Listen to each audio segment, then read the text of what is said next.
부산 CBS 애청자 여러분 안녕하십니까, 장민상입니다. 2014년 6월 4일 전국 동시지방선거가 열립니다. 이번 육사 선거의 최대 격전지로 떠오른 부산 광역시장 선거. 부산 CBS는 6일간에 걸쳐서 범여권과 야권 후보를 초청해서 시정 운영에 대한 정책과 비전, 후보 개인의 인간적인 면모를 알아보는 특집 대담, 부산 이렇게 도약합니다를 마련합니다. 오늘은 민주당 김영춘 전 의원을 모셔서 대담을 진행해 보도록 하겠습니다. 부산 CBS가 준비한 육사 지방선거 부산시장 후보 초청 특집 대담, 부산 이렇게 도약합니다. 오늘은 민주당 김영춘 전 의원을 모셨습니다. 의원님 안녕하십니까? 예, 안녕하십니까? 네. 반갑습니다. 그리고 오늘 대담을 함께 진행해 주실 신라대학교 국제관계학부 강경태 교수님도 자리하셨습니다. 안녕하세요. 예, 반갑습니다. 청취자 여러분도 함께 해주시죠. 짧은 문자 50원, 긴 문자 100원 내 정보 이용료가 부과됩니다. 샵 1029로 여러분의 궁금한 점을 함께 알려주시면 저희들이 풀어보도록 하겠습니다. 자, 의원님 먼저 부산시장 후보 출마의 변 청취자 여러분들 또 시민 여러분께 좀 해주십시오. 예. 아직 공식 출마 선언을 안 해서 좀 이건 뭐라 그럴까요? 좀 미리 하는 출마 선언식이 되겠는데요. 저는 3년 전에 고향 부산에 돌아왔습니다. 서울에서 국회의원을 2번 지내게 됐습니다만은 제가 태어나고 자란 부산이 날개 없이 추락하는 모습을 도저히 지켜볼 수 없어서 저를 키워준 도시 부산에 보온도 하고 또 제가 작게나마 예바지해서 부산을 다시 일으킬 수 있다 그러면 정치인으로서도 그보다 더 큰 보람을 얻겠다 싶어서 부산에 돌아와 정치활동을 하고 있습니다. 이번 지방선거에서 이렇게 날개 없이 추락하는 부산을 다시 이렇게 세우는 큰 전기를 만들지 못한다면 부산의 미래는 그야말로 암담한 지경으로 떨어질 수밖에 없을 겁니다. 지금 시점에서 침체된 부산을 전국에서도 가장 낮은 경제 성적표 또 민생 성적표를 보여주고 있는 이 부산을 다시 부활시키는 그런 대전환점을 이번 지방선거에서 만들어 보기 위해서 감히 부산시장 선거 출마를 꿈꾸고 있습니다. 제가 만약 시장에 도전해서 당선된다면 저는 침체되어 있고 고인물처럼 흐르지 않는 부산에 새로 불을 지피고 물이 흐르게 만들어서 부산의 일대 혁신을 만들어내는 개혁시장이 되고 싶습니다. 그것을 통해서 이제 떠나는 도시에서 젊은 사람들이 일자리를 찾아서 외지로 떠나버리는 도시에서 찾아와서 살고 싶은 도시 부산으로 만드는 그런 대역사를 시민 여러분과 함께 만들고 싶습니다. 네. 자, 출마의 변부터 질문이 좀 그렇습니다만은 이렇게 날개 없이 추락하는 부산의 현실은 그 원인을 어디서 찾을 수 있을까요? 역시 지난 20년간 계속되어 온 새누리당 일당 독점의 정치 구조가 가장 큰 원인이 아닐까 싶은데요. 사람은 누구라도 공천만 받으면 또 당선될 수 있는데 굳이 열심히 일하고 그로부터 시민들의 어떤 좋은 평가를 받고자 애를 쓰고 절치부심하는 그런 노력을 안 하게 마련이죠. 그런 세월이 20년간 흘러오면서 시장, 구청장, 지역구 시의원 단 한 사람도 새누리당 아닌 쪽에서 당선된 적이 없습니다. 이런 역사가 계속 오랜 세월 장기화되면서 부산은 그야말로 활력 있는 경쟁도 사라지고 오직 독점과 줄서기만 횡행하는 그런 침체의 늪에 빠질 수밖에 없었던 겁니다. 저는 그게 특정 개인의 문제는 절대 아니라고 생각합니다. 네, 위원장님 그런 문제도 있겠습니다만은 부산의 산업 구조가 좀 능동적으로 바뀌지 못한 점도 있지 않겠습니까? 예를 들면 그렇죠. 그 기업들이 중국이나 다른 동남아 시장으로 빠져나가면서 그 어떤 빈자리를 요즘 뜨고 있는 핸드폰이나 디스플레이 이런 쪽으로 나갔어야 되는데 그런 산업 구조 조정에 실패한 것도 원인으로 볼 수 있죠. 그 구조 조정이 실패하게 만든 책임자가 누구냐 이거죠. 그게 바로 시장이고 국회의원들이고 이 부산을 책임지는 그런 정치인들 아니었겠습니까? 저는 그 말씀을 드리는 거죠. 서울 광진구에서 재선을 하셨고, 그렇다면, 정치 어떤 판도를 읽어내는, 것도 꽤 있으리라고 생각하는데, 부산의 현실은 그렇게 녹록지 않다는 거를 분명 알고 계실 텐데. 알고 왔죠. 지역구를 포기하고 이렇게 부산을 선택하신 이유, 뭐 출마의 변과 좀 중복되는 면이 있더라도 다시 한번 좀 말씀해 주시죠. 결국 저는 정치를 제가 국회의원을 2번이나 한 이상은 또 국회의원 선수를 더 쌓기 위해서 정치를 계속하는 것은 별로 의미가 없다고 생각을 했습니다. 그래서 저 나름대로 제가 하는 정치의 그 목적을 그러니까 뭐 우리 국가와 민족에 기여하는 그런 정치를 제대로 해보자 그런 생각으로 계속 마음을 먹고 정치를 해왔는데요. 그런 점에서 2008년 총선에서는 제가 열린우리당 실패에 대한 책임을 지고 불출마 선언을 했고요.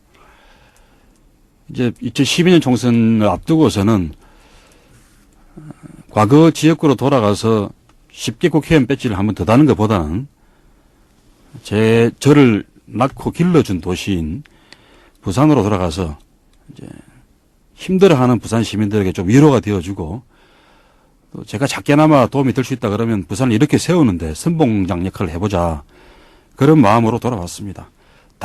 당연히 부산 선거가 민주당으로서는 힘들고 어려운 상황이지만 그러나 그 간판으로 당선될 수 있는 역사를 만들어야 부산에 비로소 경쟁의 정치가 가능해지고 부산 시민들의 잠자는 에너지를 다시 불러일으킬 수 있다고 생각을 했습니다.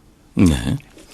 예, 그 민주당의 그 지지도나 이런 인지도 이런 것도 대단히 중요하겠습니다만은 그리고 우리 위원장님의 이 과거를 잠시 훑어보면 고려대 총학생회장을 하셨고 또 83년도 그 민정당사 농성 사건을 주도했지 않습니까? 예. 그 이후로도 우리 그 정치 그 전환기에 상당히 큰 그 굵직굵직한 역할을 하셨거든요. 그럼에도 불구하고 지금 인지도 조사 같은 걸 보면 아직까지도 2자릿수에 좀 못 가시는 것 같습니다.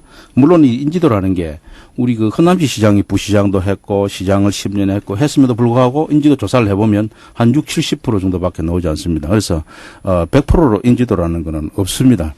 그럼에도 불구하고 한 자릿수 인지도 지지도는 뭔가 어디엔가는 문제가 있지 않을까. 이 문제는 우리 위원장님 어디에 있다고 보시는지요? 맞습니다. 제가 재작년에 총선을 부산 진구에서 치르는데 저도 좀 당황했습니다. 제가 부산 진구에서 초, 중, 고등학교를 다 졸업을 했거든요. 그런데도 그리고 제가 서울서 국회의원을 2번 했긴 했습니다만은 정치에 관심 있는 분들은 저를 부산 출신인 줄 알겠지 그런 생각을 했는데 실상은 좀 그렇지 않았습니다. 그러니까 제가 돌아다니면서 선거등을 하면은 서울 사람이 왜 부산에 와서 선거를 해요? 제가 여기 출신인데요 그러면은 그런지는 전혀 모르고 있는 분들이 많죠. 그냥 서울 사람이고 그러니까 서울에서 국회의원을 했고 마치 이 지역에 와서 선거하는 것은 그 문성근 그 선배님처럼 그냥 민주당에서 전략적으로 낙하산으로 공천을 줘서 부산에 와서 선거하는 사람 그래 받아들이는 시민들이 많더라 이 말이죠. 저도 당황스러웠는데 그 선거를 한번 치러보면서 이게 현실이고 내가 받아들일 수밖에 없는 출발점이구나 그런 생각을 했습니다. 네. 지금도 이제 마찬가지죠. 부산 진구 갑구에서는 조금 더 알려졌겠지만 제가 지난번 선거에서 문재인 의원이 오히려 이제 주인공인 총선을 치렀고 저는 그런 치를 못한 상황이었기 때문에 부산의 다른 지역 시민들께서는 여전히 잘 모르는 분들이 참 많구나 그런 인식을 하면서 선거전을 신인의 자세로 치르고 있습니다. 네. 부산 진구 초중 고등학교를 나온 진구도 어려운데 부산 전체를 아우르는 시장은 더 어렵지 않겠습니까? 당연하죠.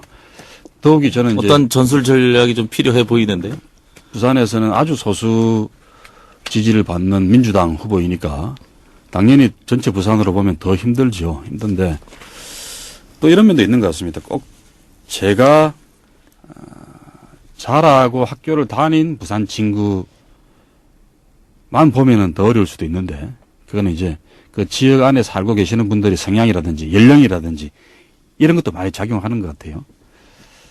보다 젊은 유권자가 많이 살거나 아니면 또 다른 또 개혁적인 성향의 그런 분들이 많이 사는 지역은 더 좋을 수도 있다는 생각을 하고요.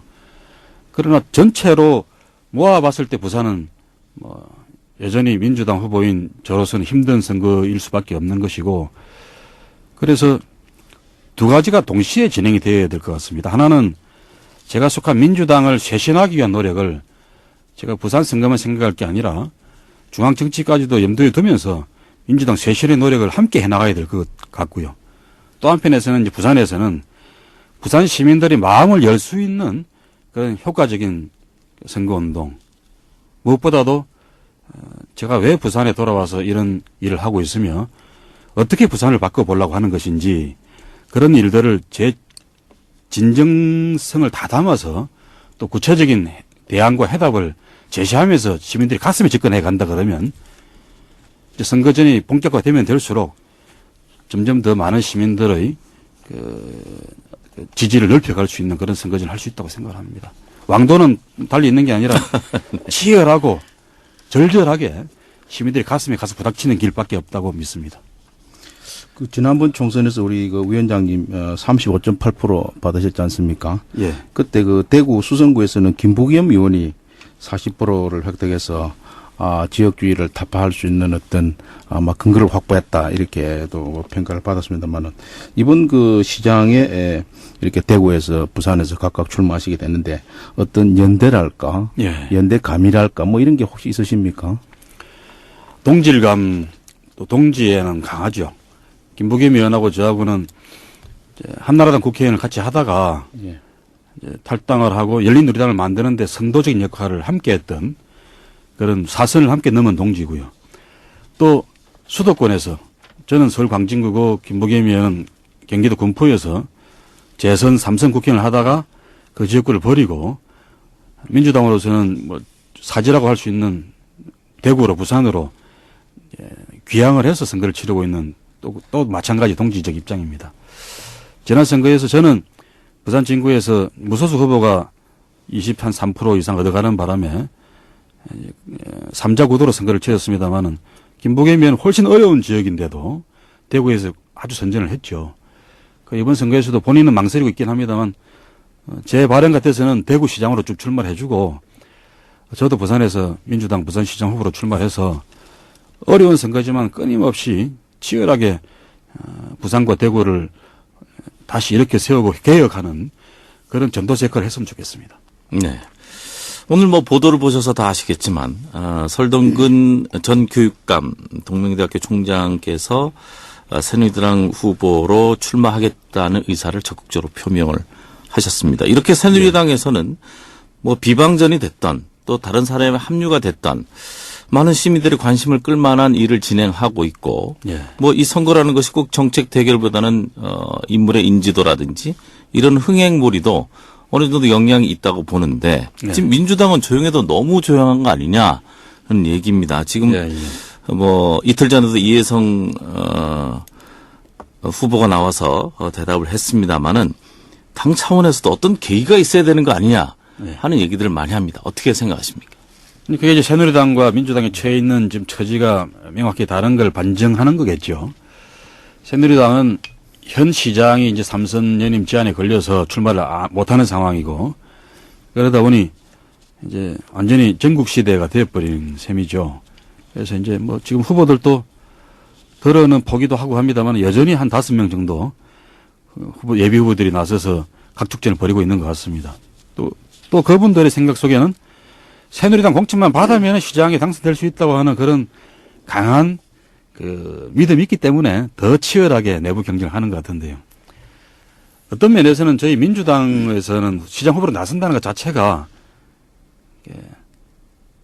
뭐 어떻게 보면 자살행위 비슷하고 좀 뭐 하는 거냐 도대체 뭐 될 거라고 나오냐 그런 이제 비아냥까지 받고 나서는 입장이니까 상대적으로 경쟁이 덜할 수밖에 없는 것 같습니다. 그러나 뭐 저는 저 이야기 하기 전에 우리 민주당 안에 예비 후보로 먼저 출마 선언을 한 이혜성 후보만 하더라도 학력이나 경력이나 또 부산에 대한 애정으로 볼 때 어떤 새누리당 후보보다 비해서 못하지 않은 그런 훌륭한 분이거든요.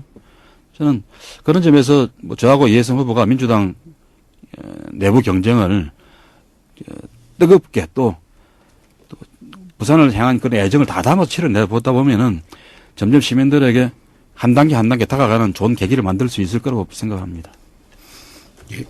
이번에 보니까 그 위원장님께서 그 1월 말에 민주당 김한길 대표에게 드리는 그 입문 해가지고 북한이 김정일 사후에 그 세습군주 체제로 바뀌고 있는데 여기 대해서 왜 이런 저런 어떤 비판이 없느냐라는 비판을 하셨는데 이런 게 위원장님의 혹시 그 돈키호테식 저항이랄까 이런 단면으로 끝나버리는지 아니면 민주당이 어떤 진정한 변화의 하나의 계기가 돼서 이번 지방선거에 도약하는 그런 계기가 될 수 있을까? 2차 계기가 될 수 있을까? 궁금합니다. 예.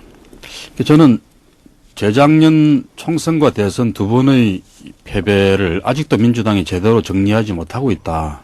그러니까 성찰과 반성으로 제대로 정리를 해냈어야 되는데 그런 노력이 소홀했기 때문에 여전히 국민들로부터 불신을 받고 있다고 생각을 합니다. 그 중에 여러 가지가 있겠습니다만은 특히 국민들은 먹고 사는 문제, 경제와 민생 문제에 우선적인 관심이 있고 그 다음이 이 북한 문제라든지 이념 문제에 관심이 있는 것 같습니다. 민생 문제에 대해서는 민주당이 꾸준하게 장기적 노력을 해야 국민들의 인식을 바꿀 수 있는 또 지지를 확장할 수 있는 그런 이제 평가를 얻을 수 있을 것 같고요. 그래서 그 노력은 한순간도 게을리하지 말고 일관된 자세와 정책으로 계속 해 나가야죠. 그러나 지금 당장 할 수 있는 일들이 있습니다. 저는 민주당의 햇빛 정책, 북한과의 교류 협력 정책을 지지하는 입장이긴 합니다만은 그렇다고 해서 북한의 민주주의 문제, 3대 세습의 문제, 인권의 문제에 대해서 외면하거나 모르쇠로 일관하는 그런 자세로는 진정한 교류 협력 정책을 추진할 수 없다고 믿습니다.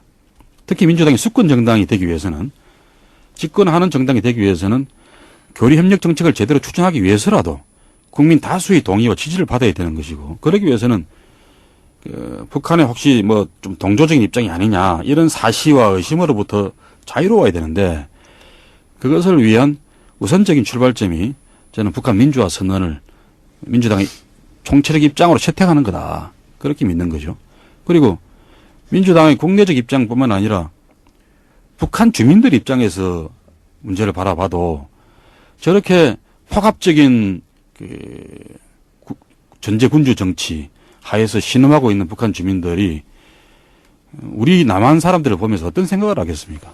이들이 과연 우리가 힘들고 고통스러울 때 한 번이라도 북한에서 민주주의를 해야 된다고 요구하고 북한 주민들의 인권을 보장하라고 요구해 봤냐. 이런 이야기를 할 때 우리가 할 말이 없는 것 아니겠습니까? 그런 점에서 우리 민주당이 진정으로 민주주의를 추구하는 정당이라면 우리 반쪽인 북한의 민주주의에 대해서도 북한 주민들의 인권 문제에 대해서도 원칙적인 입장으로 분명히 민주주의와 인권 보장을 요구하는 그런 입장을 채택하고 그 바탕 위에서 교류협력 정책을 추진해야 된다고 믿습니다. 네. 현실적으로 다시 돌아오겠습니다. 16년 만에 이제 3자 구도가 될 것 같은데 민주당으로서는 위기로 생각하시는 게 맞는지 어떻습니까? 지금 현재의 상황이 가장 위기 상황이죠. 네. 여전히 민주당의 전국 지지도는 낮고 부산에서는 더욱 더 낮고요. 아직 창당이 채 되지도 않은 안철수 의원 주도의 새정치신당 지지도가 더 높은 이런 상황이 분명히 위기입니다. 그래서 저는 민주당이 무조건적 단일화를 막 외치기 이전에 자력 경쟁의 노력을 더 치열하게 경주해야 된다고 생각하는 겁니다. 국민들이 바라볼 때, 저 정도 같으면 참 제대로 문제를 인식하고 있고 자기 쇄신의 노력을 다 하고 있구나. 이런 인상을 줄 수 있는 처절한 자기 혁신의 노력들을 실행하고 그 바탕 위에서 또 이제 새정치 신당이 창당이 되고 나면 그 창당의 그 주체들과 함께 선거연합도 말할 수 있고 연대도 말할 수 있는 거 아니냐 그런 생각으로 지금은 미리 연합이다 연대다 혹은 후보 단이다 말할 수 있는 그런 시점이 아니라고 봅니다. 한나라당을 탈당하신 경력도 있으시고 예. 이번에는 또 안철수 신당이 러브콜을 받았는데 거절하셨습니다. 예. 그 배경은 어떤 배경이신지 궁금합니다. 저는 만 38세에 처음 국회의원이 돼서 8년을 국회의원을 2번 했습니다.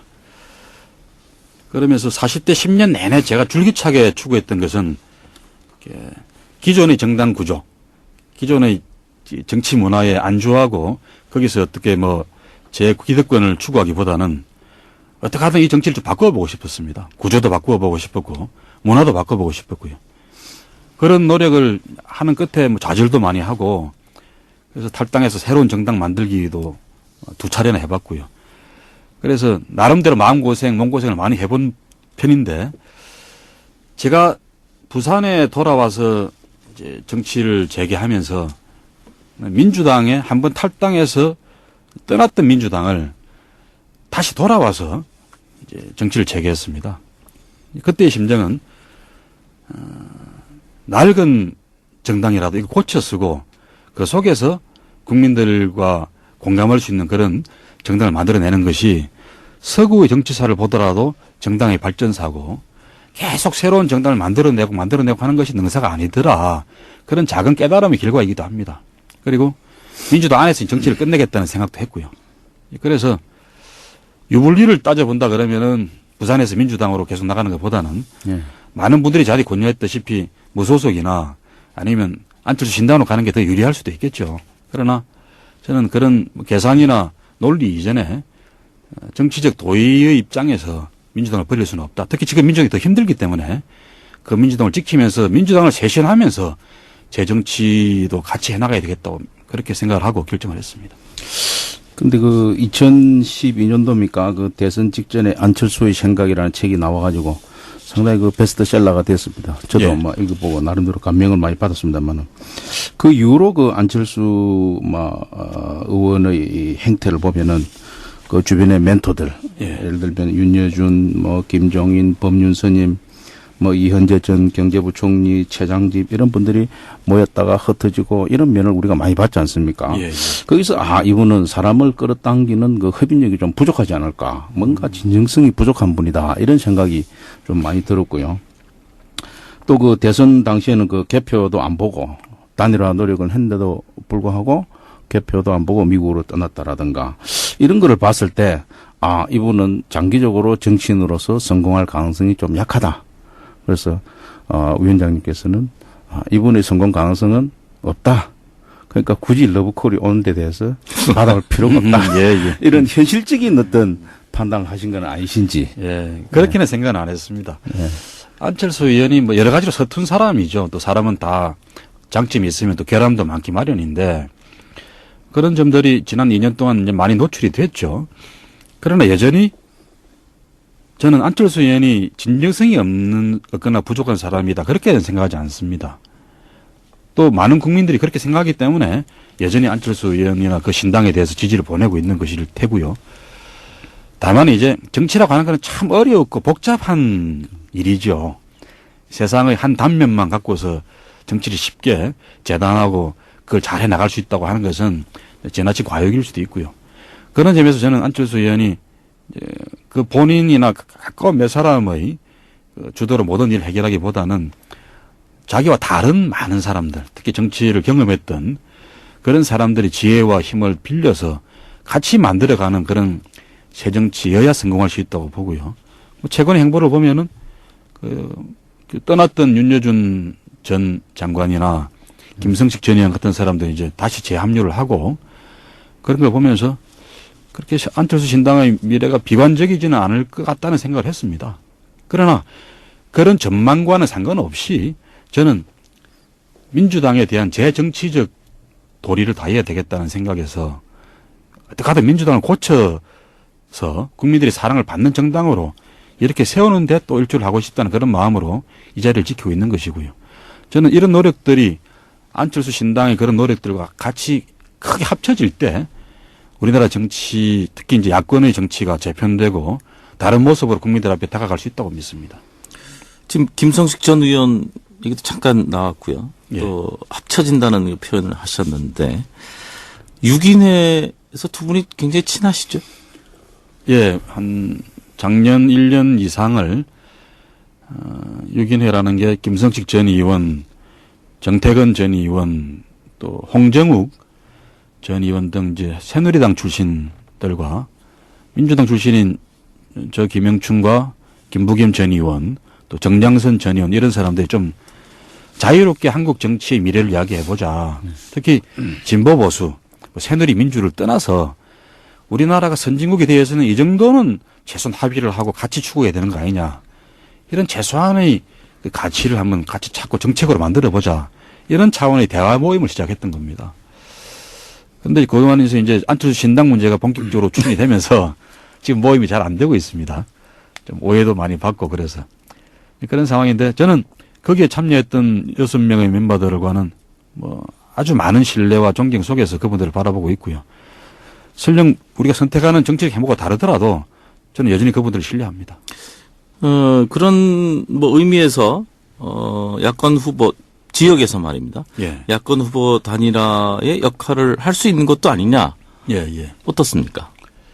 저는 그쪽 신당에서 이제 좀 민주당 탈당하고 좀 들어와서 같이 하자고 했을 때 제가 미안합니다, 못 갑니다. 그러면서 뭐 어쩔 수 없이 제 욕심 같아서는 안철수 신당이 저를 좀 지지해 주면 좋겠는데 또 정당이라는 게 그런 게 잘 안 되는 생리죠.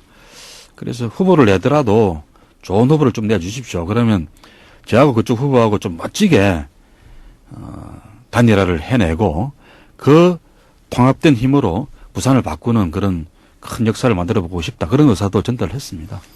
근데 이제 그 6인회 중에서 예를 들면 김성식 전 의원 이런 분이 이제 그쪽의 어떤 대표로 예. 나오시고 이제 위원장님께서 이제 이렇게 나가시고 이러면은 뭔가 예. 그동안에 쌓아온 어떤 우정이나 이런 측면에서 단일화가 좀 원활하게 예. 진행될 수도 있겠습니다만은 예. 예를 들면은 그 오거돈 총장님이나 이런 분이 어떻게 카운터 파트너가 되면 예. 오히려 더 문제가 더 악화될 수 있지 않을까.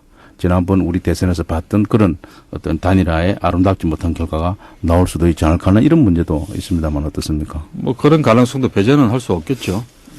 근데 뭐 김성식 의원과 저는 뭐 아주 신뢰하는 사이니까 좀 쉽게 그리고 쿨하게 단일화 작업이 가능하겠지만 오 장관님 같은 경우는 상대적으로는 좀 그런 거리감이 있어서 어떨지는 모르겠습니다. 그런데 제가 오 장관님하고도 계속 좀 뭐 직간접적인 대화를 해봅니다만은 서로 좋은 어떤 호의의 시선으로 서로를 바라보고 있고요. 그래서 서로 잘 됐으면 좋겠다는 그런 좀 마음으로 이제 그 서로 좀 덕담을 하는 사이이기 때문에 저든 오 전 장관님이든 야권 후보가 된다고 한다면 는 일정한 단일화 과정을 거쳐서 서로가 갖고 있는 장점 또 지지 기반을 흡수하고 통합해내지 못하면 부산에서 저 강력한 새누리당을 이길 힘들은 없을 거란 말입니다. 그런 면에서 서로가 서로를 필요로 하는 관계다. 그런 점에서 다만 이제 시민들이 볼 때 좀 구질구질하게 단일화를 한다든지 뭐 규칙 가지고 막 너무 오래 싸우고 그 끝에 저런 대선처럼 뭔가 좀 석연치 않게 막 마무리가 돼버린다든지 이러면은 단일화 해봐야 이제 말짱 도루묵이겠죠. 그렇지 않고 저나 오 장관님 정도의 식견 같으면은 충분히 부산을 위해서 서로 좀 헌신하고 희생하는 그런 단일화 작업도 가능하다고 믿습니다. 지난번 이혜성 후보는 나오셔서 예. 민주당에서는 오 장관하고는 분명히 선을 긋고 가고 있다라고 말씀을 하셨는데 지금 위원장님하고는 조금 생각이 다르신 건지. 게 뭐죠? 그러니까 민주당 후보로 안 들어온다는 그런 의미에서는 그런 말씀을 그건 하셨습니다. 당연한 거고요. 지금 오 장관님은 민주당으로 들어와서 경선하거나 그럴 생각은 전혀 없으시죠. 네. 알겠습니다. 잠시 후에 또 이어가겠습니다.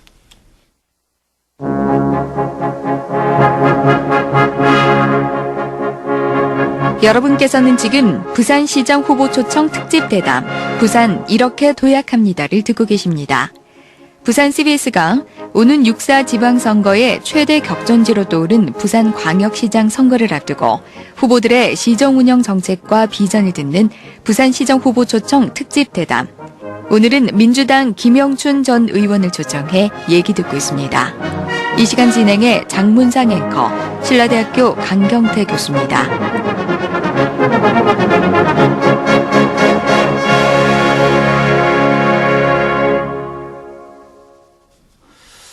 네, 특집 대담 부산 이렇게 도약합니다. 오늘은 민주당 김영춘 전 의원을 모시고 함께 얘기 나눠보고 있습니다. 지금부터는 뭐 부산의 발전 비전에 대한 얘기를 좀 나눠보겠습니다. 말씀하신 대로 날개 없는 추락, 인구 순유출이 서울에서 두 번째로 높은 도시, 일자리가 없어서 청년이 떠나는 부산, 어떤 해법이 필요하다고 생각하시는지요? 네. 서울에 이어서 순유출이 두 번째로 높은 도시지만 부산은 서울과 다른 이유로 인구가 빠져나가죠. 물론이겠죠. 서울은 집값이 비싸서 그 주변에 다른 경기도 도시나 인천으로 빠져나가는 것이고, 부산은 일자리가 없어서 수도권으로 또 울산, 창원, 김해로 빠져나가는 거죠. 그래서 다르긴 합니다만은 부산이 더 힘들고 참담한 상황입니다. 제가 작년 연말에 모 언론과 인터뷰하면서 부산 독립운동이라는 걸 말했습니다. 그 말은 지금까지 20년간 부산 정치인들은 계속 힘 있는 여당, 그래서 중앙에서 예산을 좀 많이 받아올 수 있는 그런 시장 혹은 국회의원, 이걸 계속 노래를 해왔고, 부산 시민들도 거기에 호응해서 새누리당 후보들만 줄창 도와주셨죠. 찍어주셨는데 그 결과는 수도권에 비교해서는 물론이고 다른 지방 광역시에 비해서도 부산의 성장 잠재력이나 발전의 그 실력이 훨씬 뒤떨어지는 결과가 되어버렸습니다. 7대 광역시뿐만 아니라 전국 17개 시도로 비교해봐도 부산의 민생 지표는 최악의 수준입니다. 이런 현상은 이제는 더 이상 이제 서울만 쳐다보고 중앙정부의 시혜적인 어떤 지원만 기다리는 그런 식의 정치로는 이제 부산 발전은 불가능한 상태다. 그래서 이제는 중앙으로부터 당당하게 우리 권리를 요구하고 정치해오는 그런 지방 정치가 되어야 되고요. 그런 면에서 전 부산 독립운동을 말했던 겁니다. 그 궁극적인 목표는 나라를 분리하자 이런 독립운동이 아니라 국제적인 그런 특별한 도시로 만들어가는 그런 비전을 실현해내는 부산 특별시의 꿈을 이루어내기 위한 그런 자립자강운동으로서의 독립운동을 말했던 겁니다. 네. 역대 전국적으로도 그렇고 부산에서의 선거를 보면은 여당 후보들은 주로 안정 위주로 나가고 야당 후보들은 변화를 추구했지 않습니까? 그런데 이번 선거에서는 보면은 여야 후보를 떠나서 거의다가 변화를 지금 부산은 변해야 된다. 지금 민주당 같은 경우는 부산 독립이라는 아주 강한 용어를 쓰고 있습니다만은 그 내용을 들여다보면은 새누리당 후보들도 이 정도 비슷한 수준을 지금 주장하고 있거든요. 그런 측면에서는 부산 독립이라는 부산을 구제해야 되겠다고 하는 그런 어떤 내용적인 측면에서 여당 후보와 큰 차이가 없지 않느냐 하는 이런 생각이 들고요. 두 번째는 또 그 리더십의 그 스타일에 있어서 지금 허남식 현 시장하고 그 앞에 안상영 시장을 비교를 해보면 허 시장 같은 경우는 여러 가지 잘한 점도 많습니다만은 공직 생활을 거의 대부분을 부산에서만 이렇게 해왔기 때문에 어떤 시각이 굉장히 좀 왜소하다 할까요? 대외 지향적이지 못하고 대내 지향적이기 때문에 부산이 이렇게 좀 다소 상대적으로 좀 쪼그라졌다. 그 앞에 안상영 시장은 그 서울시 그 도시개발본부입니까? 본부장까지 하셨고 상당히 그래도 전국적인 마인드를 가지고 있는 분이었기 때문에 그 당시에 인공섬이랄까 이런 어떤 획기적인 아이디어도 냈고 그래서 이런 측면에서 단순히 새누리당 후보는 안 되고 새누리당은 안 되고 그 외에 야당은 될 수 있다고 하는 이런 논리도 조금 너무나 비약적이지 않을까 이런 점도 있습니다. 저는 상식적으로 판단하면 될 것 같습니다. 그 점은 과연 새누리당 후보들이 나와서 말하는 변화와 개혁이라고 하는 것이 얼마나 진짜 그 실현성이나 그분들이 철학이 입각한 그런 변화와 계획일 것인지 일반적인 상식으로는 새누리당 국회의원들 혹은 행정관료로 오래 잔뼈가 굵은 분들이 변화와 변화와 계획을 더 이렇게 선호하고 거기에 익숙한 분들일까? 오히려 그 반대쪽에 안정이라든지 현상 유지에 더 익숙하고 길들여져 있는 분들이 아닐까 하는 생각이고요. 그런 점에서 저는 좀 새누리당 후보들 혹은 무소속으로 있는 그런 분들에 비해서 저 김영춘이 훨씬 개혁 마인드로 무장되어 있는 사람이고 그러면서도 또 개혁 마인드만 갖고서 일을 만들어낼 수는 없는 거죠. 어떤 중앙 정치에 대한 이해도 있어야 되고 정부나 국회가 움직이는 그런 메커니즘에 대해서도 잘 알고 있고 그분들의 협조도 구할 수 있는 노하우도 있어야 되고요. 그런 점에서 저는 더 젊은 시절에 청와대 비서관도 해보고 또 국회의원 2분 하면서 요직에서 일을 해본 경험이 있기 때문에 준비된 개혁시장감으로서 저 김영춘이 경쟁력이 있다고 생각하는 겁니다. 네. 자, 어느 분은 나오셔서 북한 재개발을 예를 들면서 그것에 디즈니랜드를 훨씬 뛰어넘는 그런 시설을 들여놓으면 세계적인 도시가 되고 관광 도시가 될 것이다. 그리고 어떤 분은 창원, 울산, 김해 이런 중간 위치에 있는 부산이 이런 것을 연결하는 유기적인 도시로서의 역할. 그래서 거기에서 부산의 신성장 동력을 찾아가보자. 뭐 이런 얘기도 하셨는데 그렇다면 지금 의원님께서 말씀하신 이 국제적인 도시라는 것은 현실적으로 어떻게 저희들 눈에 보여지게 되는 것인지 네. 그 부분을 좀 상세히 말씀해 주시죠. 우선 북한의 디즈니랜드 유치하는 문제는 지금 동부산 관광단지에도 계속 무슨 테마파크다, 이게 대형 놀이 시설 유치하려는데 잘 안 되잖아요. 많은 국내 유수 기업 또 해외의 세계적인 그런 테마파크 기업들이 이런저런 검토를 해봤는데 현재 부산시가 제안하고 있는 내용으로는 경제성이 약하다고 보는 겁니다. 북한 지역은 더 그럴 수 있죠. 그래서 그런 문제들은 우리가 좀 더 지혜를 짜내서 그런 기업들, 해외 자본들까지 포함해서 기업들이 와서 투자를 하고 좀 경제성을 거둘 만큼의 그런 조건을 만들어내는 게 우선적인 과제인 것 같습니다. 그리고 아까 2번째 말씀은 주로 이제 이 동남권 벨트의 중심 도시로서 부산의 기능을 말씀하신 건데요. 지금도 상당 부분은 그런 게 좀 실현되고 있죠. 부산이 생산은 굉장히 낮은 도시입니다. 전국 17개 시도 중에서 13, 4위 정도 수준인데 소득 수준은 한 4위 정도 됩니다. 그 이유가 부산에서 돈을 벌어오는 게 아니라 버는 게 아니라 울산에서 창원에서 김해 양산에서 돈을 벌어서 부산에 와서 자고 쓴단 말이죠. 그래서 소득은 여기가 좀 더 높은 그런 구조를 보고 있는데 이미 부산은 그런 이 부산, 울산, 경남 동남권 벨트의 그런 중심 도시로서의 기능을 일정 부분 하고 있습니다. 단 이게 진짜 베드타운이고 소비도시가 되어버렸지 다른 무슨 그 행정이나 경제, 금융 이런 중심이 되고 있지는 못한다는데 문제가 있습니다. 그래서 저는 궁극적으로는 지금 부산과 울산과 경남의 이 중간에 처져 있는 벽을 허무는 작업을 더 해야 된다. 장기적이고 궁극적으로는 저는 부울경을 다 통합하는 동남특별 이 자치도를 반드시 실현해야 부산이 그 중심 도시로서 지금보다 훨씬 큰 발전 비전을 가질 수 있다고 생각을 합니다만은 그 이전이라도 최대한 노력을 해서 울산과 경남과 협조적인 그런 역할 분담과 상생의 관계를 잘 만들어가는 노력을 해야 된다고 생각합니다. 그 가장 심각한 게 우리 인재 유출인 것 같습니다. 고등학교를 졸업하면은 부산에 있는 대학을 잘 가지 않습니다.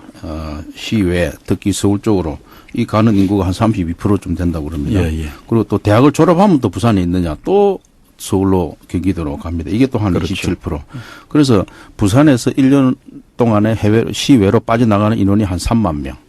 그래서 10년이면은 구가 하나 없어진다는 겁니다. 예. 그래서 경제적인 손실이 연간 한 3조 정도로 아주 많이 나오고 있는데 그래서 이거는 부산의 젊은이들을 어떻게 하면 부산에 머물게 하는가. 아까도 잠시 나왔습니다만은 떠나지 않고 찾아오게 하는가. 이게 부산 발전의 핵심이 아닌가 싶습니다만은. 핵심은 일자리죠. 그렇습니다. 젊은 청년들이 설령 대학을 서울로 가더라도 다시 일자리 때문에 부산 고향으로 돌아올 수밖에 없는 도시를 만들어줘야 되는 것이고 또 부산에서 대학을 진학하더라도 그중에서 우선 인재들이 일자리가 없어서 적어도 타지로 떠나지는 않게 만드는 그 핵심적인 고려의 일자리 문제가 있는데 지금처럼 부산이 베드타운 혹은 소비도시나 유흥도시 정도로 전락해 있는 상황에서는 그런 좋은 일자리가 없어서 이런 부산 이탈 현상은 가속화될 수밖에 없습니다. 그래서 제가 부산 독립운동을 주장하는 것이고 서울에서 자꾸 뚜껑물만 떨어지길 기다리고 있는 지금까지의 20년 동안 새누리당식 지방정치로는 도저히 불가능한 숙제니까 이제 발상을 바꿔보자는 겁니다. 우리 스스로 부산의 발전 비전을 우리 스스로 만들어내고 거기에 필요한 권한이 지금 없으니 권한을 달라고 요구해야 되는 것이고요. 그래서 부산이 서울과도 경쟁하는 관점에서 일을 만들어 나가고 그리고 국내 안에서 머물지 말고 일본, 중국, 태평양에서 열려있는 전진기지가 부산이니까 이 부산의 입지 조건을 최대한 활용해서 국제적인 비즈니스를 하는 그런 시장이 탄생해야 되는 거죠. 그 속에서 해외 자본도 유치를 하고 부산이 꼭 뭐 중공업 위주로 이제 무슨 공장 유치하고 하는 건 어렵겠습니다만은 적어도 해외에서 뭐 첨단 산업, 뭐 IT라든지 바이오 산업이라든지 또 뭐 문화 산업 이런 쪽의 좋은 자본들 유치하고 그 금융 자본도 유치해서 홍콩이나 싱가포르를 모델로 하는 그런 국제 자유 도시를 새롭게 만들어 보자. 그게 부산의 미래 비전이고 부산이 그렇게 해서 일어설 수 있다 그러면 부산만 좋은 게 아니라 한국 전체로도 큰 성장 동력이 된단 말이죠. 그러면 자연스럽게 떠났던 인재들도 돌아올 것이고 부산 사람도 아닌 사람들도 지금 부산에는 그나마 고급 자원들이 보면은 그 교수들이나 또 방송국이나 이런 데 보면은 뭐 서울에 있는 대학교 졸업한 부산 출신 아닌 사람들까지도 다 돌아오는 게 부산으로 와서 일을 하고 있거든요. 그런 좋은 일자리를 많이 만드는 작업을 해야죠. 그 최종적인 수단은 저는 국제 자유도시를 건설하는 것이다. 그렇게 믿습니다. 그런데 뭐 현실적으로 보면 지금 부산 지역에 생겨나는 것은 백화점, 아울렛, 무슨 100몇 층짜리 테마파크 이렇습니다. 네. 근데 이런 것이 고스란히 부산의 이익을 놓고 가느냐? 제도적으로 다 역의 유출이 일어나고 있는 그렇죠. 상황이란 말이죠. 네. 이것이 제도적으로 과연 가능한 일인지 부산으로 가능합니다. 그 부분을 좀 한번 말씀해 주시죠. 우선 가장 필요한 게 부산시장의 지역 주체적 관점입니다. 만약 제조기업들을 유치하면서 이 부산에다가 공장을 짓게 하면서 부산 법인으로 안 하면 안 지어주겠다, 허가를 안 내주겠다고 하면은 그 미친 짓이죠. 그러나 유통기업은 다릅니다. 유통기업은 우리가 막 유치하는 게 아니라 자기들이 와서 짓겠다는 겁니다. 왜? 부산에서 돈을 벌 수 있으니까 짓는다는 거거든요. 그렇다면은 롯데마트든 뭐 이마트든 무슨 아울렛이든 간에 부산에 와서 장사를 하고 투자를 하겠다 그러면은 현지 법인을 만들어라. 그래서 여기서 번 돈은 여기서 재투자를 하게 만들고 여기서 세금을 내게 하고 그렇게 하는 것이 제가 말하는 지역 주체의 관점인데 도대체 부산시는 그런 관점에서 행정을 안 해왔습니다. 오히려 이건 제도가 없어도 광주광역시나 대구광역시는 그렇게 노력을 해서 사례를 지금 만들고 있습니다. 저는 부산시가 왜 그렇게 노력을 하지 않는지 참 답답하고요. 더 나아가면은 부산시가 조례를 만들 수도 있습니다. 적어도 유통기업이나 금융기업의 경우에는 여기 와서 이제 새로 그 지점을 내고 또 지사를 내고 할 때 부산 현지 법인을 안 만들면은 허가를 안 내주겠다. 이런 법을 지역에서 이제 조례를 만들 수 있는 거죠. 그런 노력조차도 안 해보고서 자꾸 이제 제도만 탓하는 것은, 법만 탓하는 것은 문제라고 생각합니다. 행정력이 좀 답답함을 얘기할 때, 예. 부산 시민공원을 얘기하시는 분들이 많습니다. 예. 충분히 더 투자 또 정부에서 지원을 받아서 주변 전체를 개발할 수 있음에도 불구하고 그렇지 못했다는 지적. 따라서 지금 시민공원은 곧 개장을 앞두고 있는데 주변의 개발은 그대로 정체되어 있는 상황이라는 거죠. 예. 푸르르고 사람들은 많이 다니겠지만 그 주변의 도로라든지 예. 그 주택가는 여전히 슬럼화되어 있는 이런 현상들. 예. 이런 것도 좀 고쳐나가야 되지 않을까요? 어떻습니까? 맞습니다. 너무 안타까운 일이죠. 지금 시장님의 임기 종료가 이제 올해 5월로 6월까지인가 6월 4일 날 선거니까 6월까지로 끝나는데 그 전에 개장을 하기 위해서 지금 시민공원 공사도 무리하게 강행을 하고 있습니다. 근데 사실 그 시민공원이 만들어지는 과정을 봐도 그 하야리아 부대 부지 대금 3천억 원이 없어서 시민공원 못 만들 판이었는데 돌아가신 노무현 대통령이 자기 출신지를 위해서 3천억 원을 중앙정부 예산으로 지원해줘서 공원이 만들어지게 된 거죠.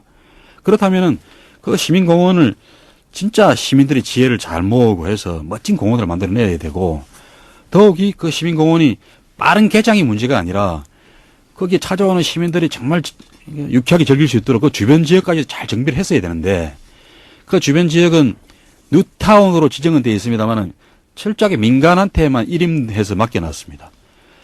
적어도 시민공원 주변을 재개발하는 뉴타운 사업만큼은 부산시가 개입하는 공영개발 방식이 가미되었어야 된다고 봅니다. 그런데 부산시는 거꾸로 해운대 그 미포의 백사장변에 108층짜리 관광 리조트 사업은 엉뚱하게 공영개발 방식으로 해서 시 예산을 1,000억 원이나 투입을 했어요. 그런데 하야야 부대 주변 시민공원 주변 재개발 사업은 뉴타운 사업은 하나도 부산시 예산을 안 들이고 그냥 기업과 건설회사와 주민이 알아서 하라는 방식으로 내팽개쳐서 지금 진행이 다 안 되고 있습니다.